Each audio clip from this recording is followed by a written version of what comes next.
Bonjour mesdames et messieurs, les fans de Buja Flavor. This is Buja Hit TV, the number one channel of this industry of Buja Flavor. Chakanyamakuru shabakibazanira bashasha mavuga muri industry of Buja Flavor. Nkuko tuma tubikora, reka tuze dukengurikira Imana, hama dusubira dukengurikira mu bakunzi ba Buja Hit TV, bakunzi ba Buday. Mbere yuko dutangura no vuga n'inkuru y'umunsi cyangwa dutangura na topic y'umunsi cyangwa dutangura no vuga na exclusive ndagufitiye no musina agenda kuzaniye no gusaba yuko banze kugira subscribe nimba utarayikora, nimba umaze kuyikora naho tumira mugenzi wawe, atumirira mugenzi we ati nyaruka nyabuna wa TV ati nyaruka kugira subscribe kuri Buja Hit TV. Haburamwe abantu bake kugira ngo turonke agashimwe kitwa Silver duhabwa na YouTube ku muntu warwe wese amaze gukwiza ibihumbi jana by'aba subscribers. Tuje mu rwa rutonde rwa TV online amaze kuronka kagashimwe ka Silver.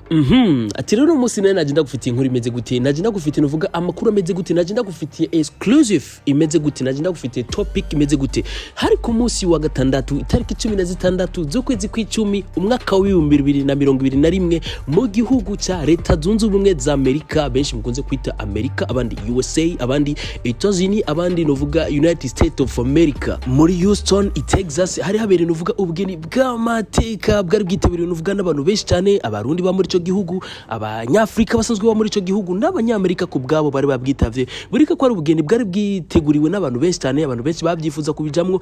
Yes, biboneka yuko n'abari basanzwe bari bo bari babwitavye, biboneka yuko bari basanzwe barangwa n'umunezero. Sibo babonye novuga yuko uwo munsi urageze kugira ngo ubwo bugeni bube. Ndazi abantu benshi muca mutangura kwiyumvira ati mbega abantu ni bande, ninde nande, bwari ubugeni bwa nde nande. Yari Pierre, benshi bazi ku izina rya Pirike hamwe na Diane, nuvuga bari batewe iteka mu gushigikirwa, nuvuga mu guherekezwa hamwe n'abarundi basanzwe ba muri ico gihugu. Biboneka yuko abarundi basanzwe bari muri Amerika basanzwe bafise ubumwe, basanzwe bafise kagatima ko gushigikirana, nuvuga nari rya dusanzwe dufise wa mutima gukundana hagati yacu twebwe abarundi.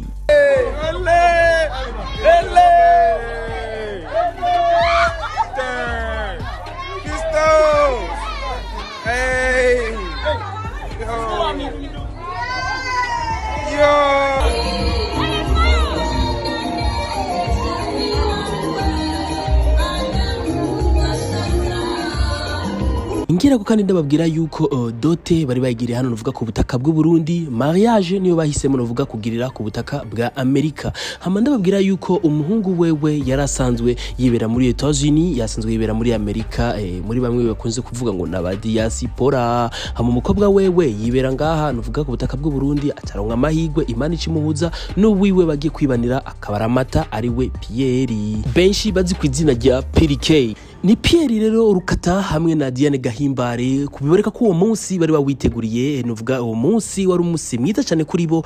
Twisunze tukaraba ukuntu bari baberewe, ukuntu bari bashajije, ukuntu bari ko baraboneka nko kumenga barafise nuvuga wa munezero w'abakundana hagati yabo, nuvuga mu maso yabo vyaraboneka, vyaragaragara. Ndabira n'ukuri nawe ukuntu bashajije mu Rundi wa mama mwene wacu, mwene data, ndabirindinga ni bwa bwoko bwa Rolls Royce, imwe mu modoka azimvye cyane kuri no si itagiramo umuntu wari wese dukunze kwibona igiramo nuvuga ivyamamare, abagwidatunga bo kuri nosi, abaririmbyi b'ibihangange bo kuri nosi nkaba DJ Khaled, nkaba Rick Ross, nkaba 50 Cent, nkaba PDD, Jay-Z, Kanye West, ba Davido, n'umukinyi w'igihangange kuri nosi ya Rurema azwi ku izina rya CR7 nawe kubwiwe asanzwe ayifise. Biboneka ko ari imodoka itagiramwo umuntu wari wese, ni imodoka y'agaciro, ni imodoka igugwa ibihumbi amajana n'amajana vy'amadolari kugira ngo uyigure ibe gwawe bwite. Kuri uwo munsi rero niyo modoka ari kwigiramwo abageni. Pierre azwi ku izina rya Pirike hari kumwe nuvuga n'umufasha wiwe, nuvuga n'umutambukanyi wiwe, ari kumwe nuvuga n'umufaso niwe bagiye kubana akaramata. Yes, Pirike nawe akaba ari umwe nuvuga mu ba director b'abarundi bariko babikora neza cyane, bamaze kwikora neza cyane, amaze kubonana nuvuga n'abaririmbyi benshi cyane b'ivyamamare kuri nosi nkaba 50 Cent, Rick Ross, Diamond Platinum, Tekno, Eric Kenzo, Omerimpose, P Square, mbese n'abandi benshi. Biboneka yuko ko mu director amaze kwizigirwa n'abaririmbyi benshi b'ivyamamare kuri nosi, bakagenda bakorana ibikorwa byinshi mbese bitandukanye. Numwe mu ba director bakora neza cyane mu byo guhinyanyura amasanamu kandi abifisemwo uburambe.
kuri wa gatandatu rero uheze niho Pirike ari kumwe na Diane umufasoni we bagiye kubana akaramata, niho barahira imbere y'abakozi b'Imana ko bagiye kubana akaramata, ko bagiye gusangira akabisi n'agahiye. Ngawe rero nkurikiranye kuva mu ntango gushika kumera, nire jambo nuvuga utekereye Pirike ari kumwe n'umufasoni wiwe Diane bagiye kubana akaramata. Kubwanje ngize nti simwe mwabishatse nuboraho Imana yabishatse, muraba makara ni muburubeya, uworaho Imana bahezagire bakunzi ba Buja Hit TV.